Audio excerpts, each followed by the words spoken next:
Assalamualaikum warahmatullahi wabarakatuh. Salam sehat untuk kita semua. Kali ini saya akan membahas mengenai praktikum mekanika fluida dan hidrolika modul 1 atau M01 mengenai kesetimbangan benda terapung. Baik, di sini akan saya perlihatkan draft laporannya yang nanti akan harus dilanjutkan laporan ini untuk proses pengolahan datanya oleh teman-teman sekalian. Lalu di sini juga sudah saya berikan teori. Yang pertama mengenai pendahuluan. Jadi dari praktikum ini merupakan pengetahuan dasar mengenai masalah stabilitas benda terapung. Jadi ibarat kata seperti sebuah kapal yang mengambang di permukaan air merupakan hal yang sangat penting. Jadi kondisi kestabilan, netral atau ketidakstabilannya dinyatakan berdasarkan tinggi titik berat benda foton tersebut. Jadi tergantung titik berat dari foton tersebut untuk mengetahui kestabilan dari foton. Seperti itu. Nah, dalam percobaan ini, stabilitas ponton dapat diketahui berdasarkan titik beratnya pada ketinggian yang bervariasi. Percobaan ini juga memperbandingkan hasil percobaan dengan hasil perhitungan stabilitas secara teoris atau secara analisis. Jadi tujuan utama dari praktikum kestabilan benda terapung ini adalah untuk menentukan stabilisasi dari suatu benda terapung atau dalam percobaan ini kita menggunakan percobaan ponton ya. Lalu membandingkan hasil analitis stabilitas benda terapung dari hasil percobaan dengan teori secara analitis seperti itu. Nah, seperti apa sih teori dasar dari kesetimbangan benda terapung? Jadi, kita akan masuk materi ini di mata kuliah mekanika fluida dan hidrolika nanti pada pertemuan keempat. Cuman di sini di praktikum kita mendahului ya dari teori yang akan kita pelajari. Baik, jadi teori dasarnya kita lihat benda yang di sebelah kiri ini adalah suatu gambaran dari ponton berbentuk persegi ya, berbentuk persegi. Nah, di sini ada titik M, ada titik G, dan titik B. Jadi titik G ini adalah titik berat dari ponton. Jadi di mana titik pusat dari ponton itu adalah titik G. Sedangkan titik B itu adalah titik pusat dari ponton yang terendam oleh air. Jadi yang garis biru ini adalah air. Sedangkan titik pusat ponton yang terendam oleh air itu adalah di titik B. Nah, sedangkan titik M itu adalah titik metasentrum. Nah, titik metasentrum itu adalah titik perpontongan antara garis vertikal yang melalui titik berat benda dalam keadaan stabil atau di sini titik G dengan garis vertikal yang melalui pusat apung setelah benda digoyangkan atau di sini disebut dengan titik B. Jadi titik M itu adalah garis perpanjangan ya antara titik B dan titik G secara vertikal digabung itu adalah titik M atau sering disebut dengan metasentrum. Nah, dalam keadaan seimbang atau kondisi stabil, titik M, titik G, dan titik B itu lurus garisnya. Nah, bagaimana apabila benda ponton tersebut digerakkan dan kalau benda digerakkan pasti dia menjadi tidak stabil.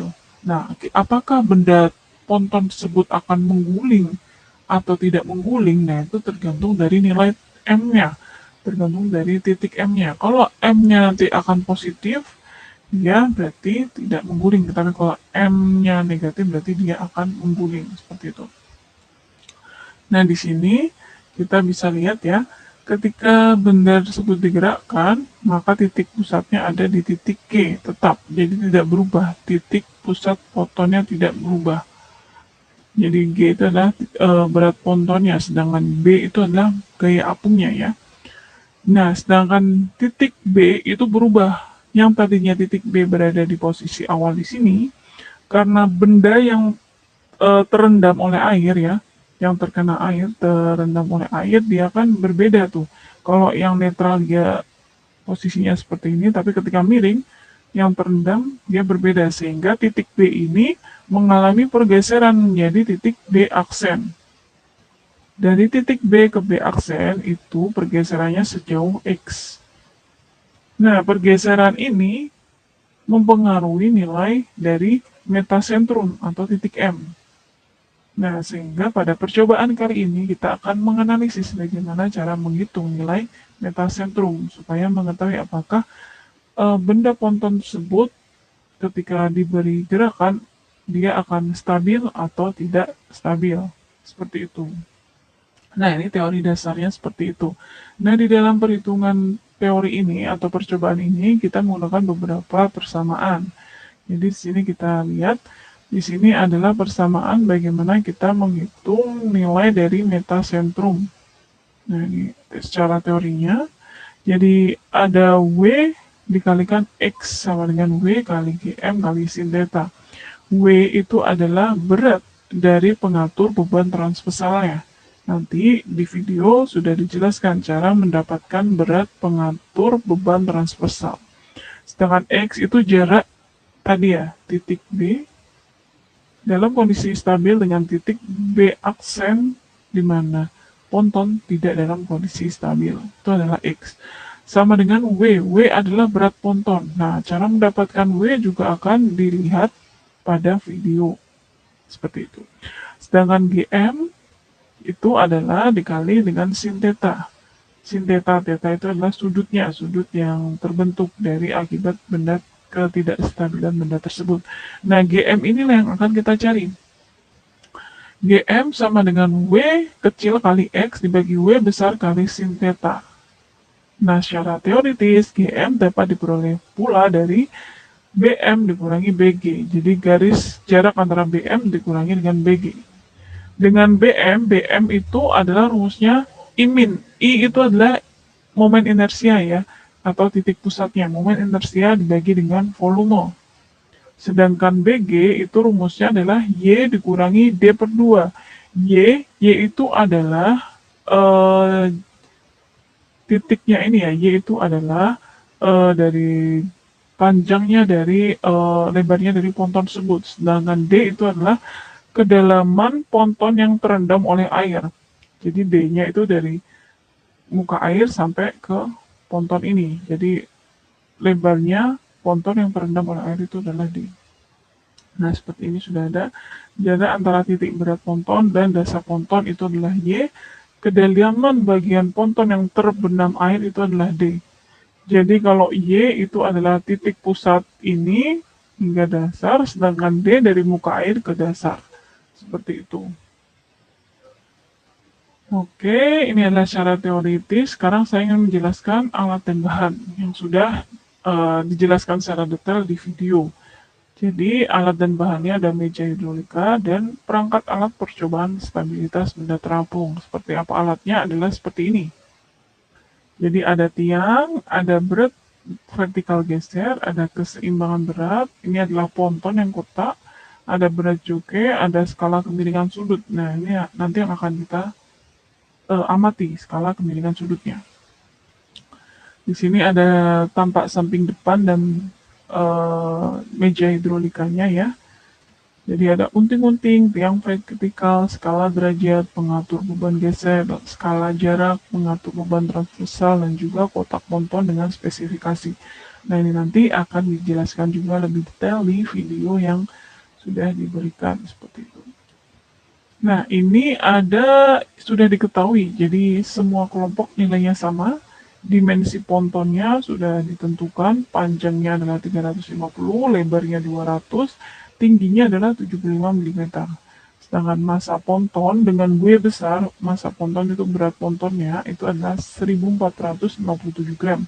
Sedangkan massa pengatur beban transversal atau W kecil adalah 322 gram. Nah, nilai ini dimensi ponton, massa ponton, dan massa pengatur beban transversal itu sudah dijelaskan cara mendapatkan dimensi tersebut pada video itu sudah cukup jelas. Nah, sekarang gravitasi yang digunakan adalah 9,81 meter per detik kuadrat. Sedangkan rho air yang digunakan adalah 1 gram per sentimeter kubik. Nah, bagaimana cara kerjanya? Sambil teman-teman menyimak videonya, di sini saya sedikit ingin menjelaskan. Jadi yang pertama menyiapkan meja kerja, lalu menyiapkan ponton dan perlengkapannya. Selanjutnya mengatur pengatur beban transversal sehingga tepat di tengah ponton. Lalu mengatur beban geser yang vertikal demikian rupa sehingga titik berat ponton secara keseluruhan terletak di atas ponton. Caranya dengan meletakkan pengatur beban geser sehingga 200 mm. Nah, ini 200 mm itu berdasarkan data yang akan kita berikan. Seperti itu. Nah, selanjutnya sama ya, bisa disimak caranya akan sangat lebih jelas jika melihat videonya secara langsung. Nah, di sini selanjutnya saya akan menjelaskan bagaimana cara mendapatkan datanya. Jadi, pada video sudah dijelaskan bagaimana cara menentukan kedalaman ponton. Nah, di sini saya misalkan kedalaman pontonnya adalah 17 mm. Lalu titik berat ponton juga sudah dijelaskan di dalam video cara mendapatkannya. Di sini saya tentukan 28 meter. Sama halnya dengan jarak beban geser vertikal atau T itu sudah ditentukan di dalam video. Di sini saya tentukan sebesar 200 mm. Nah, jarak beban geser itu dilakukan sebanyak 4 kali. Jadi ada 15 mm, 30, 45, dan 60. Jadi beban gesernya digeser sebesar 15, 30, 45, dan 60. Digeser ke kanan dan digeser ke kiri. Nah, dari geser kanan dan ke kiri tersebut akan memperoleh sudut yang diperoleh dari hasil pengamatan. Nah, di sini sudah saya tentukan datanya. Jadi ketika beban digeser sebesar 15 mm, maka sudut yang didapat adalah 4 derajat ke kanan dan ke kirinya 2,5 derajat. Sehingga rata-rata sudutnya adalah 3,25. Nah, di sini dilakukan 4 kali. Dalam jarak beban geser vertikal 200 meter, dilakukan 4 kali sebanyak jarak beban 15, 30, 45, dan 60. Nah, di sini yang membedakan tiap kelompok adalah data yang kedua dan data yang ketiga. Jadi untuk data yang pertama sama semua ya, saya tentukan. Sedangkan untuk data yang kedua dan data yang ketiga, tiap kelompok berbeda. Jadi di sini ada kode huruf A. Ada 1A, itu ke dalam ponton 1A, titik berat ponton 3A, dan jarak beban geser 2A0. Jadi misalnya kelompok 1 berarti dia adalah kedalaman pontonnya adalah 11. Titik berat pontonnya adalah 31. Jarak beban geser vertikalnya adalah 210. Jadi A itu adalah nomor kelompok teman-teman masing-masing. Seperti itu. Nah, selanjutnya ini cara mendapatkan data sudah saya jelaskan. Selanjutnya pengolahan data. Jadi di sini ada pengolahan data. Sudah saya berikan contoh cara mengolah data. Jadi yang pertama adalah pada saat T sama dengan 200 mm. Nah, di sini pada saat T 200 mm. Di sini adalah pengolahan data hasil percobaan. Ini adalah data dari percobaan ya, X kiri dan X kanan, 15, 30, 45, dan 60. Sudut dari sebelah kiri dan kanan, ini dari data pengamatan yang saya bawa, ini dari data pengamatan. Nah, selanjutnya kita yang olah. Nah, untuk ini, kolom berikut, sin theta rata-rata, berarti dia adalah rata-rata dari sin. Jadi sin tetanya kita sinkan dulu, nilai rata-ratanya ini ya, 3,25 di sin theta, baru kita rata-rata. Seperti itu. Jadi sin theta rata-rata. Jadi sudut rata-rata kan yang ini ya, sudut rata-rata ini kita sin kan. Sin 3,25 sama dengan sekian, sin 5 sama dengan sekian, seperti itu. Sedangkan X kali Y adalah X. X adalah yang ini. X. Sedangkan Y adalah yang ini. Ini adalah Y. Jadi sudah ketemu X kali Y. Lalu yang terakhir adalah X kuadrat. X kuadrat adalah yang ini ya, 15 kuadrat, 30 kuadrat, seperti itu. Selanjutnya kita jumlah semua sin theta rata-rata, X, Y, dan X kuadratnya dijumlah.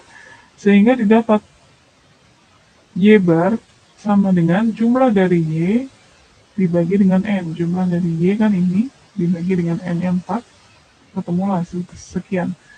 Sedangkan nilai B-nya adalah jumlah dari XY dibagi dengan X kuadrat. Sehingga ketemu hasil sekian. Nah, yang kita cari adalah nilai GM atau tinggi metasentrum praktikum. Nah, ini kan berdasarkan olah praktikum. Jadi sama dengan W. W itu adalah tinggi penggerak. transversal ya, yang sudah diketahui di awal sebesar 322. Sedangkan B adalah hasil hitungan ini dari pengamatan, dan W besar adalah massa ponton yang sudah diketahui di awal. Sehingga ketemu tinggi metasentrum dalam pengamatan praktikum sebesar 75. Hasilnya positif. Nah, grafik hubungan geser ketika beban geser 200 dan titik berat 28 mm. Nah, sekarang kita ini menghitungnya secara teoritis. Tadi di teori awal sudah saya jelaskan bahwa BM itu rumusnya adalah momen inersia atau I dibagi dengan V. Nah, ini kan bentuknya adalah persegi. Jadi momen inersianya adalah 1/12 kali P kali L pangkat 3 dikali V. V itu adalah P dikali L kali D. Ini V. Nah, kita coret ya yang koefisien sama, yaitu P-nya dicoret, L-nya juga dicoret, sehingga L-nya kuadrat dibagi 12 kali D. L itu adalah tinggi ini ya, jarak beban geser vertikal. 100 mm itu adalah L-nya. Sehingga 200 kuadrat dibagi 12 kali D. D adalah bagian ponton yang tenggelam. Jadi tadi sudah ditentukan ya, D-nya adalah di pengamatan. Nah, kedalaman ponton yang tenggelam adalah 17. Itu adalah nilai D. Selanjutnya, nah, jadi kita bisa hitung nilai BM adalah 196, sekian milimeter. Sedangkan nilai BG sudah diketahui di teori awal bahwa Y adalah jarak titik berat ke dasarnya. Jadi titik beratnya adalah 28 mm. Ini juga sudah diketahui di pengamatan. Titik berat ponton 28 meter. Nah, ini sudah diketahui di pengamatan. Sehingga Y 28, D-nya 17 dibagi 2. Sehingga BG-nya adalah 238 mm. Secara teori, nilai tinggi metasentrum atau GM itu sama dengan BM dikurangi BG. Hasilnya adalah minus 41,92 mm. Sehingga berdasarkan hasil dari pengamatan nilainya positif, tapi secara teoritis hasilnya negatif. Nah, di sini kita cross check kesalahan teorinya atau kesalahan pengamatannya dengan rumus KF. Jadi tinggi metasentrum teori dikurangi tinggi metasentrum pada hasil praktikum dibagi tinggi metasentrum teori kali 100%. Jadi kesalahannya atau perbandingan kesalahan antara teori dan pengamatan cukup besar, yaitu sebesar 80,157%. Ini cukup besar ya. Nah, selanjutnya kita menghitung regresi guna mengetahui hubungannya antara Y rata-rata dan jarak beban transversal. Ini caranya dengan tadi kan sudah menentukan ya jarak beban transversal ada 15, 30, 45, dan 60. Nah, ini Y rata-rata didapat dari tabel yang ini. Y rata-rata 0,56. Jadi dari sumbu X-nya adalah yang ini, sumbu Y-nya adalah yang ini. Nah, ini kita buatkan grafiknya sehingga ketemu regresi 0,938. Nah, ini contoh satunya sudah saya berikan contoh hitungan. Sedangkan untuk poin B dan poin C pada saat T-nya adalah 1A ya, dan kedalaman pontonnya 1A, ini belum dihitung ya. Jadi ini ada kedalaman pontonnya ini, jadi poin yang ini dan poin yang ini itu belum saya hitung. Nah, ini teman-teman ya yang lanjut menghitung pengolahan datanya pada poin ini. Pada saat T-nya adalah 2A0 dan pada saat T3A0 itu dilanjutkan teman-teman yang mengolah datanya. Selanjutnya teman-teman olah, dan di sini sudah saya berikan analisa praktikumnya. Jadi setelah teman-teman mengolah data, cobalah dianalisis ya. Ini sudah saya uraikan tahapannya dengan hasil sekian seperti apa. Nah, coba teman-teman kembangkan. Dari hasil penjelasan ini diganti ya. Yang saya beri kuning itu berarti belum diganti. Nah, nanti teman-teman ganti. Nah, mungkin nanti saat presentasi akan saya tanyakan bagaimana analisis datanya, bagaimana nilai regresinya, bagaimana hubungannya, lalu kesimpulannya seperti apa nanti akan saya tanyakan pada saat presentasi atau bahkan saat ujian online UTS seperti itu. Oke, berikut yang saya jelaskan ya cukup. Yang saya jelaskan itu mengenai laporan praktikum mekanika fluida dan hidrolika khususnya pada modul 1. Untuk lebih jelasnya cara mendapatkan datanya seperti apa, teman-teman bisa simak di video yang sudah saya berikan linknya di Kolabor. Baik, selamat belajar. Semoga mudah dipahami. Salam sehat untuk kita semua. Saya cukupkan pada pertemuan kali ini pada modul 1 mengenai kesetimbangan benda terapung. Terima kasih. Wassalamualaikum warahmatullahi wabarakatuh.